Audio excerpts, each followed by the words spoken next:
Hey, what's up everyone? I'm Trent, and in today's video, I will show you how to find the best tech sales jobs in 2022. I started my career as an SDR at a fast-growing technology company. I've made over 47,000 cold calls. I've since promoted my way up to a senior account executive, and I have absolutely nothing to sell you. The reason so many people want to work in tech sales is because it offers tremendous upside, lucrative paydays, and you also don't need to know how to code, you don't need to be an engineer, you really don't need to be a super technical person. You are paid for your expertise and how well you can communicate with customers. In order to share with you the top 5 software companies based on product market fit, ranked by G2, that'd be a great starting place as you think about where should you apply. I wanna talk about the macro job market because this is really important before we think about where to apply, what to look out for. Someone messaged me on LinkedIn today and he said, Trent, I have 3 BDR offers for software companies. Some are big, some are large.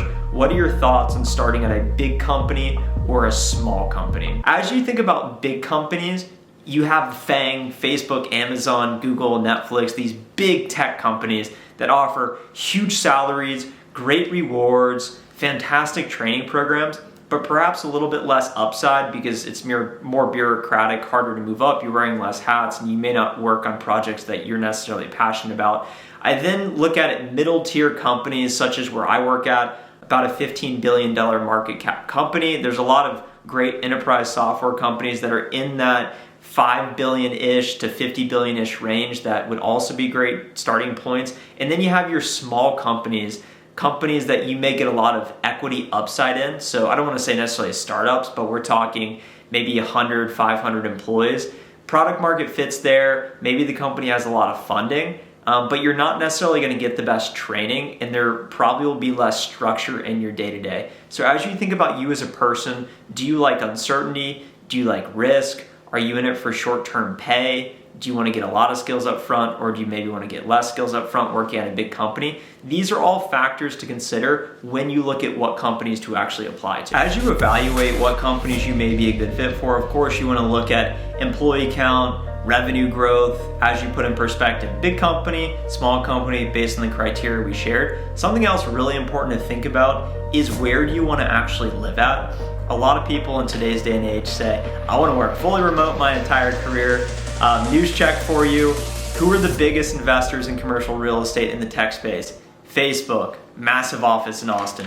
Google, massive office they just renewed in Brooklyn. We are eventually going back to the office whether you like it or not. So something really important to consider in your career decision is, of course, remote flexibility. That will be inherently included. But as you think about company HQ, meaning will you have to move across the country to be close to the HQ? The HQ is the heartbeat of any company. So the closer you are to HQ, the closer you are to the top level decision makers, potentially the further it could advance your career. So something really important to factor in is where do you actually want to live at, and how does that play into the overall company's location? The company you're applying to is important, especially as you look at funding, venture rounds, what is product market fit.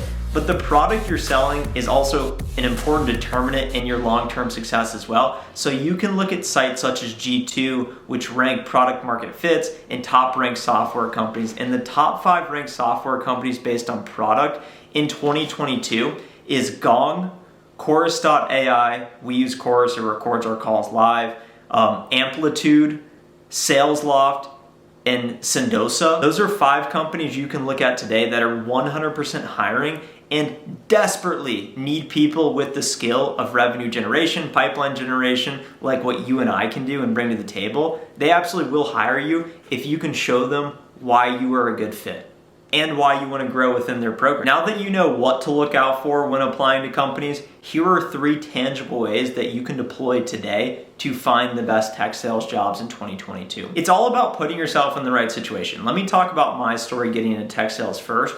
I was in college. I did not know what tech sales was until my senior year. I asked one of my good buddies that I respected, I said, hey, what do you want to do?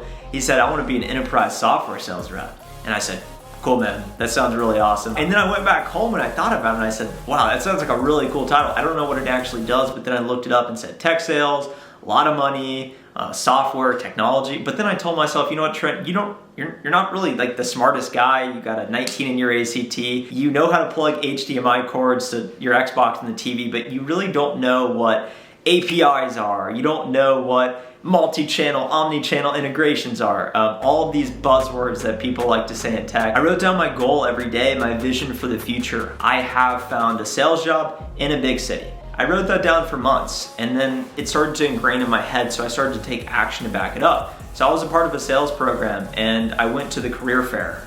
They had a bunch of partner companies that were hiring for salespeople, of course.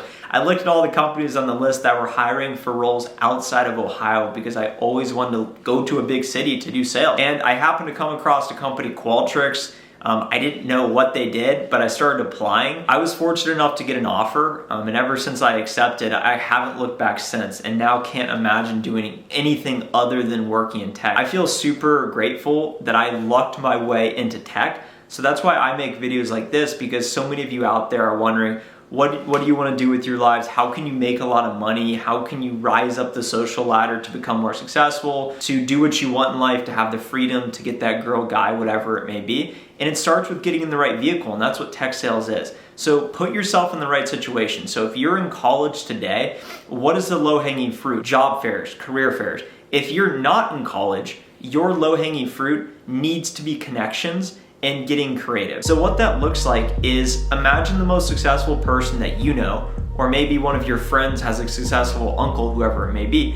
Connect with that person, reach out to them and say, look, how do I get this opportunity? What are some companies that are hiring? Do you know anyone at these companies? That is a starting point for what to look out for. Next, what you can do is go on LinkedIn. And this is where all of the low-hanging fruit is per se. If you go to LinkedIn and you go to the jobs, and keep in mind, it's really easy to get lazy with this step, because you go and look at the jobs, you can see 100 companies hiring in whatever city, whatever state, whatever industry, and you can just start quick applying, so you don't even have to submit a resume, and you get put in a big field. Recruiters will reach out to you. Maybe you'll get, if you do 100 applications, maybe you'll get 5 to 10 interviews. That's a good starting point, but what I will say is that is the lazy way out. In this, you want to be more custom, you want to be strategic. So I would advise finding the companies you actually want to work for, and then strategically networking your way in. So what that may look like, a practical example right now, is you go to G2, you find the top ranked actual product market fit software companies. I shared 5 example companies in today's list. That would be great landing spots. You could also go to RepView, which is a website that essentially brings transparency around rep pay. You could go look at the top 5 and say, what are the top 5 highest paying tech companies? And then you go find 10 companies, go to those companies on LinkedIn, figure out, do you have any existing connections at those companies?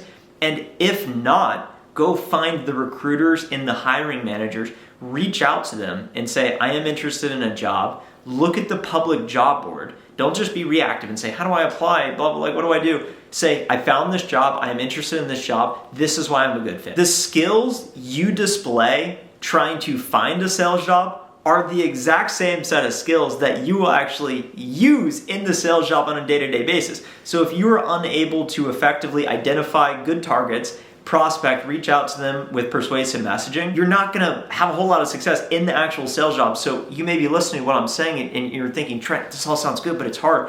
If you can't wrap your head around that, maybe sales isn't for you. But for those of you who say, I want to get in tech sales, I want to find the best opportunities, you identify the companies, you reach out to the recruiters get paid for hiring people. They are employed by the companies to hire people. They need you to meet their quota. So give them what they want and give them reasons as to why you are a perfect fit for the job. Have a clear why. Why do you want to work for that company?